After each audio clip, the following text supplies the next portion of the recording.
Vamos a aprovechar estos últimos minutos para hacer un análisis minucioso con respecto al electorado, a los guarismos que se manejan con respecto a lo que piensa la gente a nivel nacional y a nivel provincial con respecto a las propuestas políticas y económicas que se delinean en nuestro país. Es por eso que hemos convocado esta noche al consultor político Iván Rodríguez. ¿Qué tal, Rodríguez? Buenas noches. ¿Cómo está? ¿Cómo le va? Buenas noches, muy bien.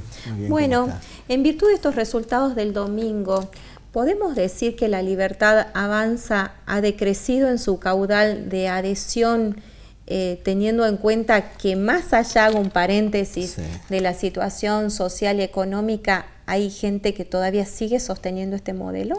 Claro, por supuesto. O sea, primero hay que hacer un poquito de historia, ver cómo llega Milei, que llega realmente por una brecha que se produjo entre el kirchnerismo, que bajó su caudal, que dejó un espacio, el propio también del PRO, el sector del macrismo, que fueron debilitándose y quedó un sector importante que fue el que tomó Milei. Eso ya se lo analizó, todo, está muy sabido que es así, no vamos a volver sobre eso. Es remontarnos a la elección presidencial. Claro, exactamente. Y de ahí quedó Milei. Hay que recordar que siempre tuvo un voto promedio duro nacional que ronda los 30 puntos. De hecho lo vimos con las generales, y tuvo que ir a balotaje, 30 puntos. Y la diferencia con la que gana es porque hay un votante que no quiere kirchnerismo y opta por esa opción, pero no contento. Esa es la situación de él. Y en ese aspecto viene consolidándose. ¿Y qué pasó en las elecciones del domingo? Primero tenemos que ahí hay un error estratégico, me parece importante, de parte de...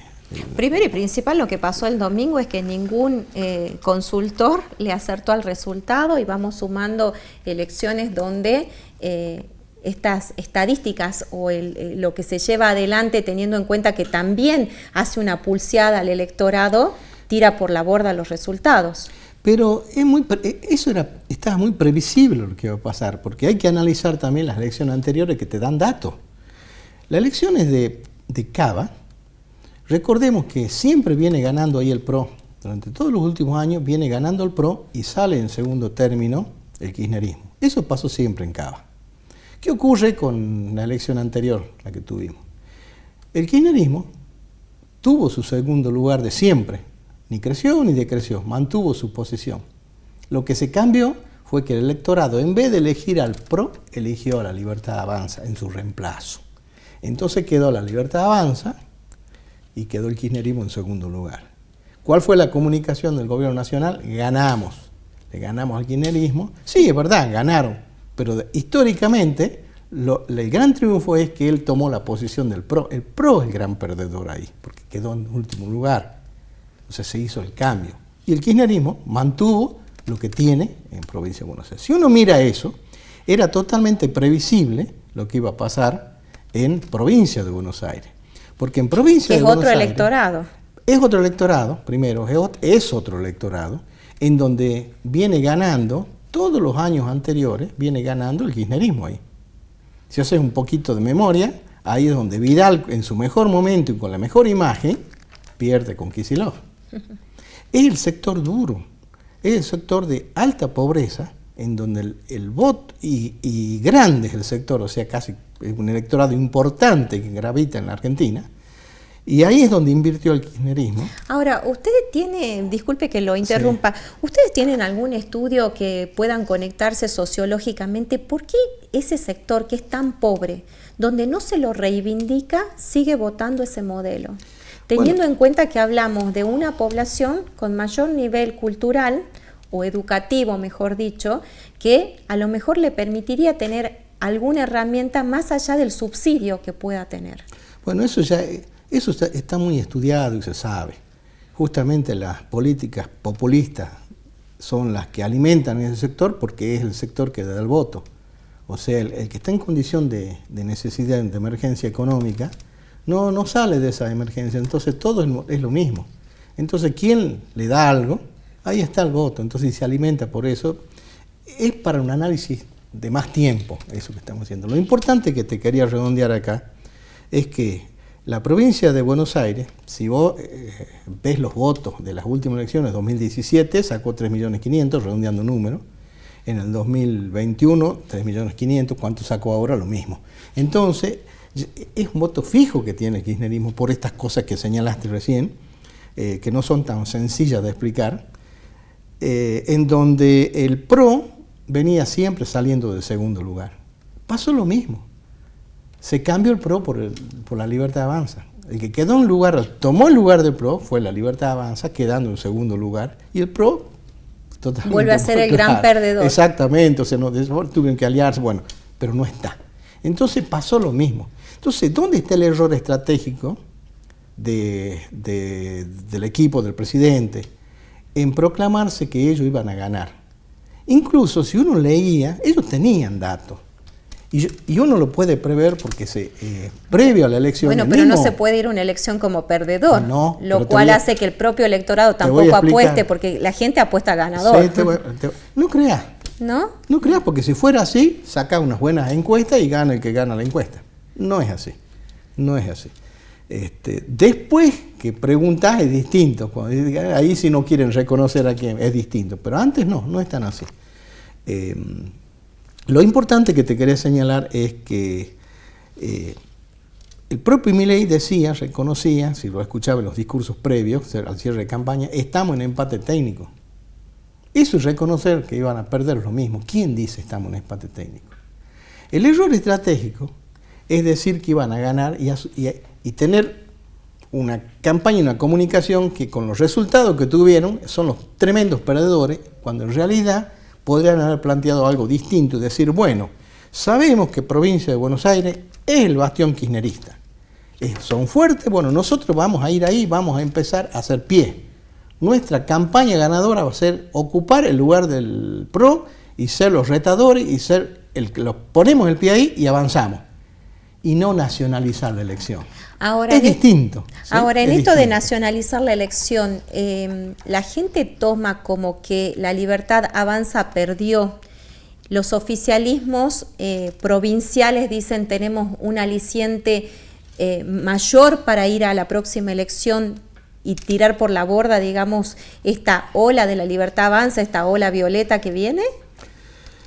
En términos generales, lo que se va a instalar a través de los medios es cómo perdió la Libertad Avanza. Eso se va a instalar y si empezás a consultar... Ya está instalado. Por eso, es más, ya está los instalado. Oficialismos provinciales festejaron, digamos. Exactamente. Pero también eso es una pelea política que al ciudadano común no le importa. O sea, prontamente lo va a olvidar, va a saber, va a correr, perdió. Pero no está la lectura fina política, la pelea política, está en los dirigentes, no en el ciudadano común que está preocupado por otras cosas. Y hablando de esa dirigencia en Salta, ¿cómo usted ve que se va a mover el electorado, en Salta, donde los intendentes van a jugar un rol preponderante? ¿Usted cree que todavía los intendentes tienen ese poder, tienen ese bastión en los municipios como para darle el apoyo a la lista oficial de Primero Salta? Sí, sabemos que eso funciona de esa manera. O sea, es parte de lo que se conoce como el aparato político que mueve y tracciona el voto, porque por lo general los intendentes, dependiendo de quién, por supuesto hay quienes no traccionan al revés, los intendentes suelen ser un referente importante en las localidades más pequeñas sobre todo, porque el microgobernador del lugar, digamos así, entonces tienen su impronta. Y eso es lo que diferencia también a lo que es una dinámica electoral en el interior del país. ¿Y qué puede pasar en la capital, donde el electorado es totalmente distinto? Es distinto porque nosotros en Salta tenemos 3 Saltas. Una cosa es capital, otra cosa es el interior, que encabeza de los principales municipios como Orán, Tartagal, y que es distinto el sur que el norte, Metán, Rosario, Güemes, y lo que es el interior profundo, que es el interior del interior. Hablamos ya de los pueblitos dentro de cada uno de los departamentos. Son dinámicas distintas, donde los tiempos transcurren distintas.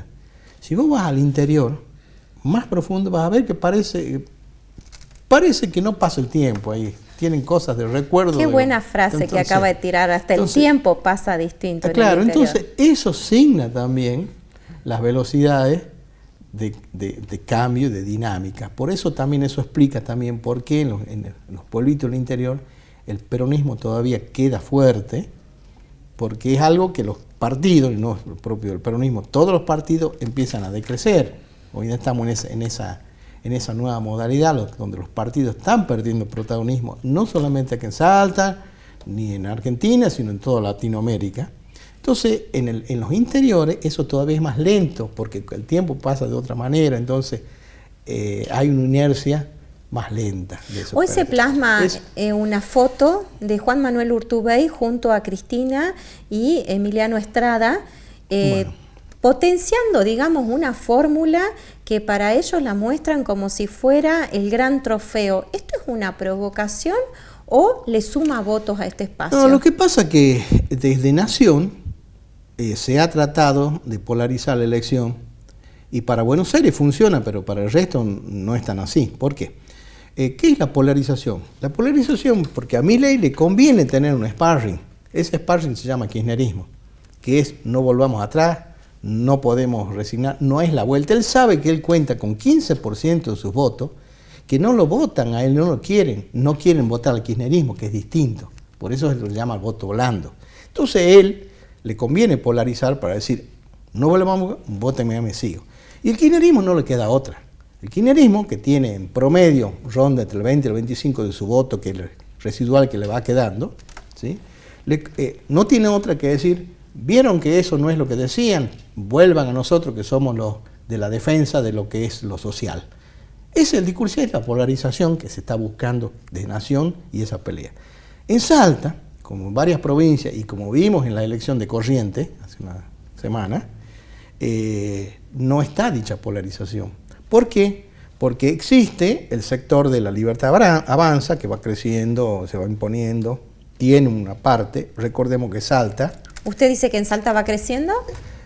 No, en distintas provincias. Yo no sé si va creciendo, yo creo que estancó ya. Pero recordemos que en Salta fue una de las provincias donde hizo récord en las elecciones. Hasta en San Antonio de los Cobres, claro, imagínese. Por eso. Entonces, lo que le queda ahora es, más que crecer, es decrecer. Es difícil crecer con esa cantidad. O lo mantiene o decrece un poco. También. Exacto, por eso. Es más fácil decrecer un poco el propio desgaste. Pero el caudal que tuvo es bastante. Entonces, la polarización en Salta no es kirchnerismo, del otro, la Libertad Avanza y del otro el kirchnerismo. Está también el sector del gobierno, que pone su impronta, que es un sector donde capta el voto del que no está completamente con la Libertad Avanza porque tiene sus diferencias y está votando porque no le quedó otra en la elección presidencial. Tampoco es kirchnerista porque no quiere oponerse a todo y volver para atrás, y quiere realmente una defensa de la economía, que a la Argentina le vaya bien, que es el discurso central de Milei, lo económico. Pero el resto no. Lo social, no está de acuerdo con el tema de los jubilados, todo lo que vimos. Ahí tiene un espacio que es en el gobierno provincial. Entonces tenemos una polarización que se debería dar entre la Libertad Avanza y el gobierno provincial. Esa es la polarización natural de Salta. En las campañas tienen como reto mantener eso, que eso sea así y que no cambie, las campañas políticas hablando. Entonces, obviamente, Urtubey tiene que aportar a la otra polarización, que es la que menos chance tiene hoy en día. ¿Y usted cree que con los números que hoy se maneja puede entrar el tercer grupo político con una senaduría? Y para la senaduría, recordemos que son 3 senadores. Sería 2 y 1, supuestamente. 2 por la mayoría, 1 por la minoría. Y en el caso de diputados, ¿usted cree que se podría llegar a poner 1 y 1? Habría que ver un poco, todavía no lo sé. Muy cortito. ¿Por qué? Porque hay reparto por don. Sí, que es diferente. Claro, que es diferente. Con esta política que lleva adelante Milei, ¿usted percibe que la gente cree que está en riesgo la democracia? El tema de la democracia... Tengo un minuto. Sí, el tema de la democracia no es que esté en riesgo, es que no tenemos una verdadera democracia, eso lo tenemos que reconocer. Porque para tener una verdadera democracia, se tiene que no solamente tenemos que tener el acto eleccionario, el acto electoral tiene que ser transparente, tiene que ser confiable y tienen que funcionar las instituciones, tiene que funcionar la justicia, tienen que funcionar los organismos intermedios y todos tienen que ser confiables. Si eso funciona, tenemos democracia. En América Latina eso no funciona, o sea que tenemos una pseudo-democracia. Iván Rodríguez, gracias por estar acá. No, gracias. Muchas gracias.